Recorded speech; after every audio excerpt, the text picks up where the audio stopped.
हुआ तो पता चला कि जनाब हानी को कैद कर लिया गया, नहायत तशद्दुद किया गया, ज़द-ओ-कूब किया गया और अजीब बदन लहूलहान जनाब हानी का। और उसके बाद मुस्लिम और उनके साथियों ने घेरा डाल दिया। एक अफवाह फैलाई गई कि शाम से लश्कर चल चुका है और कुछ ही देर में आने वाला है।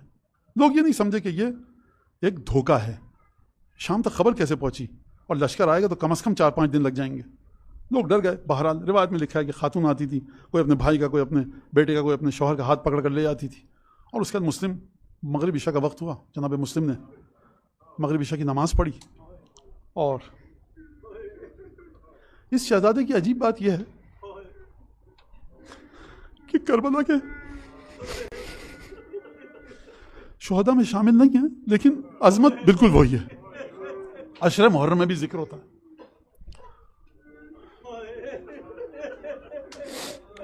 अब जब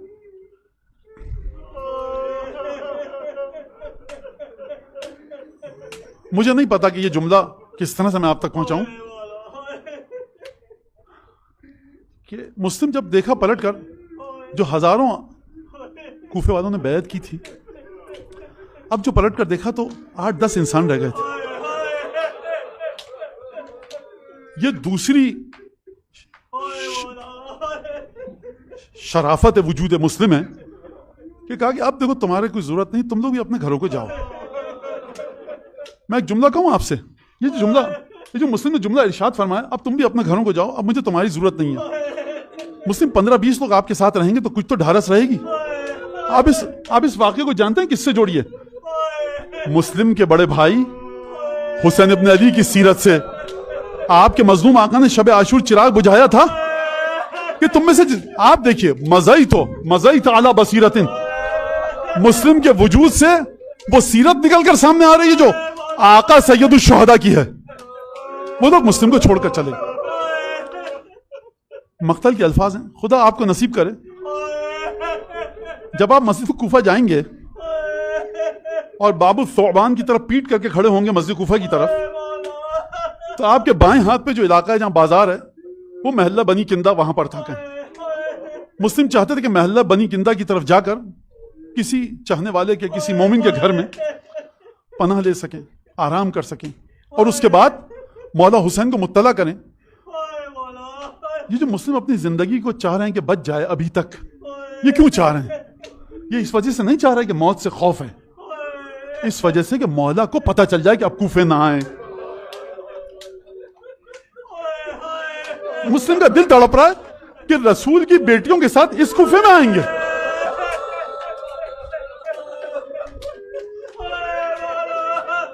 काफी देर जब चलते चलते मुस्लिम थक गए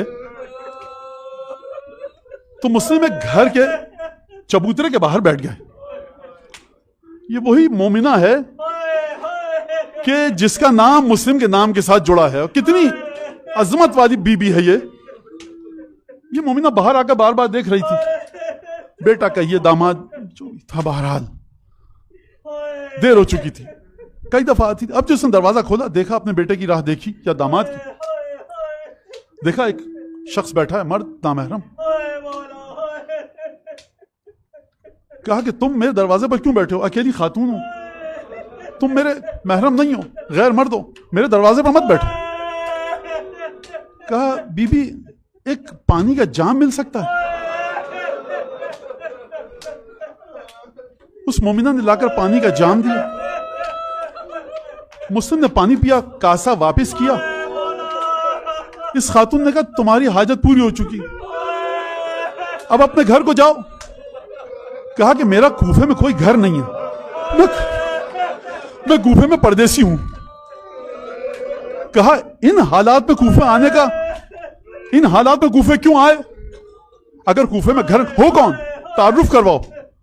कहा मैं उस घराने से हूं कि जिस घराने की मवद्दत को खुदा ने कुरान में वाजिब किया। जब मोमिना ने यह सुना तो चौंक कर ठिठक गई। कहा मजीद तारुफ करवाइए। कहा कि मैं हुसैन इब्न अली का सफीर हूं, मुस्लिम इब्न अकील। अब ये खातून जो थोड़ी देर पहले कह रही थी कि मेरे दरवाजे पर मत बैठो, ना महरम हो, अब जैसे ही पता चला कि मौला का सफीर है, पाटो पाट दरवाजा खोला। कहा कि मौला कदम रंजा फरमाइए, घर आपका घर है, जो हुक्म दीजिएगा। ये कनीज लौंडी आप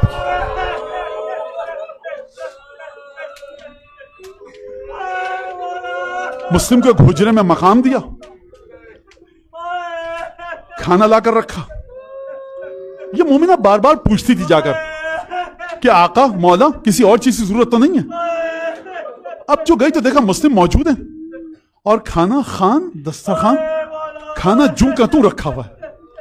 कहा कि आका आपने खाना तनावुल नहीं फरमाया। कहा देखो जब तुम गई थी ना ए ज़ईफा ए मोमिना तो मलकत नहीं आईना आई, मेरी आंख लग गई। मैंने अपने चचा अली इब्न अबी तालिब को देखा, वो फरमाने मुस्लिम जल्दी आओ हम तुम्हारा इंतजार कर।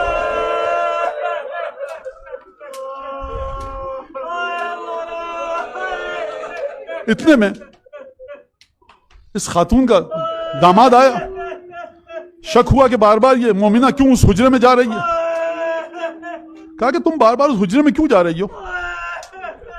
इसने कसमें दी खुदाए जुल जलाल की। कहा तो मैं कसम देती हूं खुदाए वाहिद की, लम यजल वला यजाल की, उस खुदा की जो कहार है जब्बार है। कसमें दी शदीद किस्म की, अगर बताऊंगी तो किसी को राज को फाश तो नहीं करोगे। कहा कसम खाता हूं बताओ। कहा देखो हमारे मौला का सफीर मौजूद है इस हुजरे में, किसी को बताना मत। इसने कहा अल बेशारा, मैं पूरे शहर में ढूंढता फिर रहा, मुस्लिम के लिए इनाम रखा गया। ये सीधा गया दारुल अमारा में जाकर बताया कि मुस्लिम मेरे घर में छुपा है।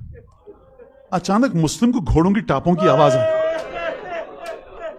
ये मोमिना घबराई हुई आई कि मौला गली में हाकिम के सिपाही आ चुके हैं, आपसे दरखास्त है घर से बाहर मत जाइएगा। जानते हैं मुस्लिम ने क्या जवाब दिया।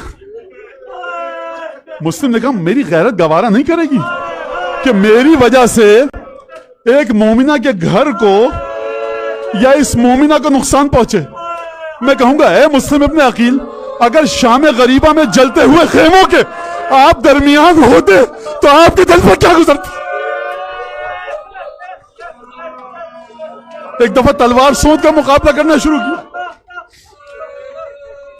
बड़ी अजीब जंग की मुस्लिम ने, गरिबान से सिपाहियों को पकड़ते थे और छत के ऊपर फेंकते थे। मुस्लिम काबू में नहीं आ रहे थे किसी के। अचानक एक अजीब काम किया गया, रस्सियों के गोले बनाए गए, आग लगाई गई और मुस्लिम के बदन पर आग के गोलों के जरिए हमला किया गया। आप समझे कि हुआ क्या। मैं एक जुमला अर्ज करूं। देखिए मुस्लिम अहले बैत में फानी है। ये कैसे हो सकता है कि मुस्लिम के घराने की शहजादियां शाम गरीबा में आग की तपिश को जलते हुए खेमों में बर्दाश्त करें और मुस्लिम बर्दाश्त न करें। हमला बड़ा शदीद था। कहा कि मुस्लिम तुम्हें अमान है, तलवार रख दो। जैसे मुस्लिम ने जुमला सुना कि अब जंग मत करो हमसे, मुस्लिम ने तलवार रखी। धोखे से गिरफ्तार किया गया। होंठ शहीद हो चुका है, दंदान शहीद है, चेहरा खून में तरबतर है। एक दफा मुश्किल कस के उबैदुल्लाह के सामने लेकर जाएगी। कहा अमीर को सलाम करो। कहा कि मेरा अमीर सिवाय हुसैन के कोई नहीं। गुफ्तगू की गई। मुस्लिम ने बड़े सख्त और शदीद जवाब दिए हाकिम को। कहा कि तुम जो भी गुफ्तगू, तुम्हें मरना यकीनी है, तुम्हारी मौत की सजा मुअय्यन हो चुकी। कहा हाकिम देखो अगर मुझे मारना चाहते हो 3 वसीयतें हैं मेरी। पहली वसीयत कि मेरे मरने के बाद मेरी लाश की बेहुरमती मत करना, दफन कर देना। दूसरी वसीयत यह है कि मैंने आकर कर्जा लिया था, मेरी जिरा तलवार और साजो सामान बेचकर मेरे कर्जे को अदा करवाना। तीसरी वसीयत यह है कि तुम में से कोई खत लिख दे नवासा रसूल को, क्योंकि मेरा भाई रसूल की बेटियों को लेकर कूफे का इरादा कर चुका है। ये लिख दो अब कूफे में रसूल की बेटियों को लेकर ना है।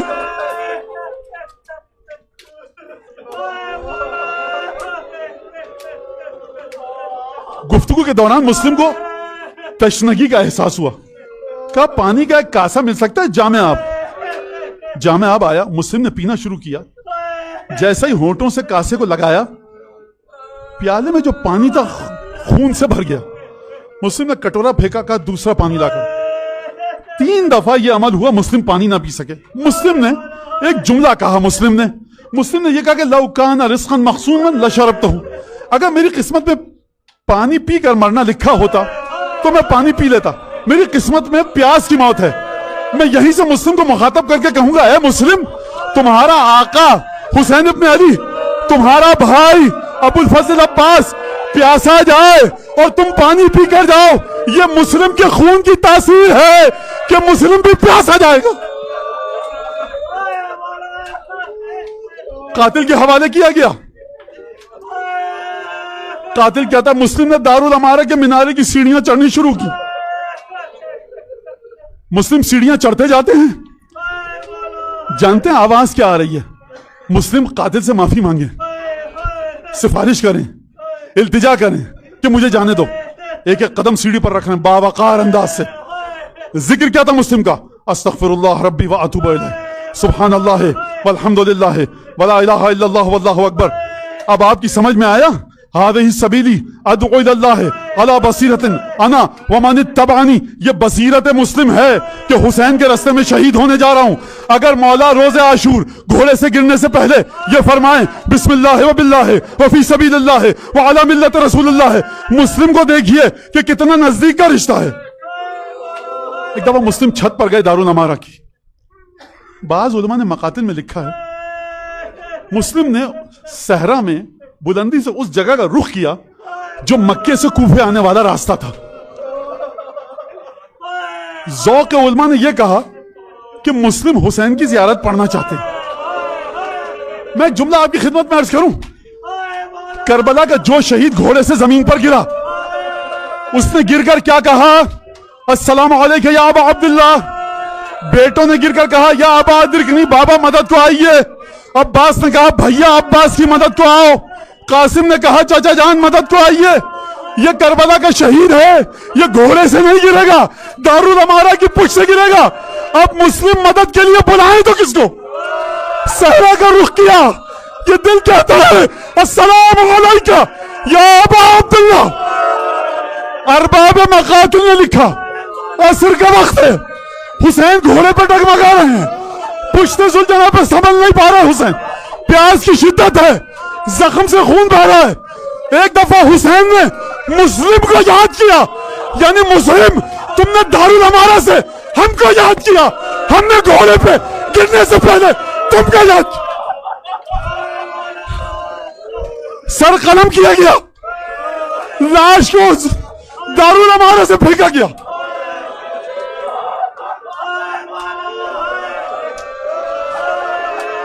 रावी कहता मैंने मुस्लिम के लाशे को दारुल अमारा के दरवाजे से आवेजा देखा, घोड़े पर सवार हुआ, कूफे से निकला, घोड़ा दौड़ाता हुआ गया।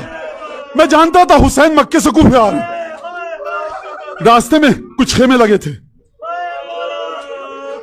हुसैन इब्न अली का खेमा कौन सा?